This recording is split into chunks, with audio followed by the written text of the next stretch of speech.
Olá pessoal, tudo bem? Eu me chamo Alexandre e nessa tarde maravilhosa diante desse cenário que expressa a grandeza do nosso Criador, eu queria compartilhar uma mensagem de Deus ao seu coração. O apóstolo Paulo, em Romanos, no capítulo 1, verso 20, ele diz que porque os atributos invisíveis de Deus, assim como o seu eterno poder, como também a sua própria divindade, claramente se reconhece desde o princípio do mundo, sendo percebido por meio das coisas que foram criadas. Tais homens são, por isso, indesculpáveis. Quando nós olhamos para a criação, nós percebemos que a criação expressa aquele que o criou. Quando você vai olhar no livro de Gênesis, a partir do capítulo 1, você vai perceber que tudo que Deus criou foi algo bom. No princípio, Deus criou os céus e a terra. A terra era sem forma e vazia e Deus fez com que as coisas invisíveis se materializassem e acontecessem a fim de que isso abençoasse a vida do homem.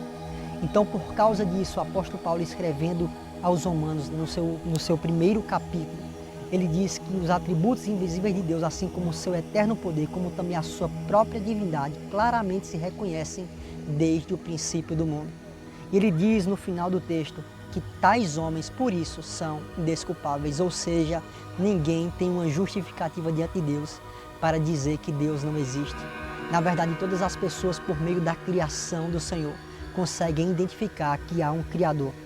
O apóstolo Paulo, para intensificar esse ensinamento, no capítulo 2, no verso 12, ele diz: assim, pois, todos os que pecaram sem lei, também sem lei perecerão, e todos os que com lei pecaram, mediante lei, serão julgados.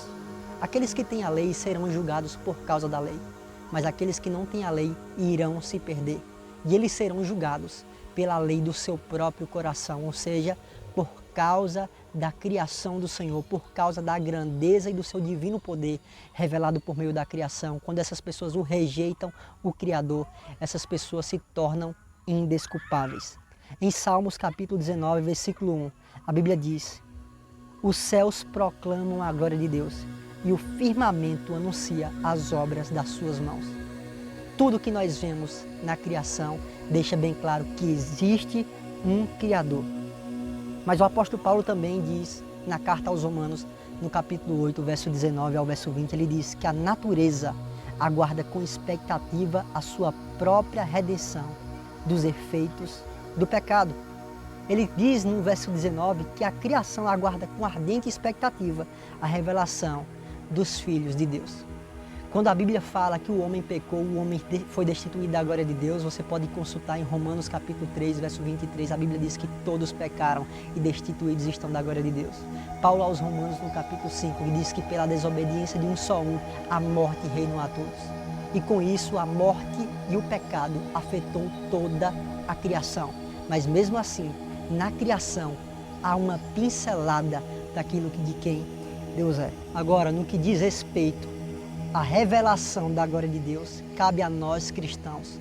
Paulo, escrevendo aos Colossenses, ele diz que Cristo em nós é a esperança da glória. E na continuidade do texto aos Romanos, no capítulo 8, Paulo diz: porquanto a criação ficou sujeita à vaidade, não por sua vontade, mas por causa daquele que a sujeitou.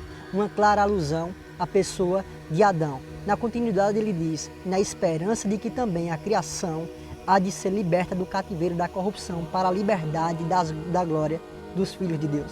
Porque sabemos que toda a criação conjuntamente geme e está com dores de parto até agora. Perceba, o mundo hoje está dependendo dos filhos de Deus. Precisamos claramente anunciar a glória de Deus por meio da pregação do Evangelho, por meio do sacrifício de Jesus ao mundo perdido. O mundo se torna indesculpável por causa da natureza, mas o mundo conhecerá a verdade, a libertação, como Jesus diz em João 8,32, e conhecereis a verdade, e a verdade vos libertará por meio da vida de cada um dos cristãos. Jamais esqueçamos do que Jesus falou no Evangelho de Marcos, no capítulo 16, quando ele disse: ide por todo mundo e pregai o Evangelho a toda criatura. A criação, de modo conjunto, aguarda a sua e a minha manifestação. Em o nome de Jesus. Deus abençoe.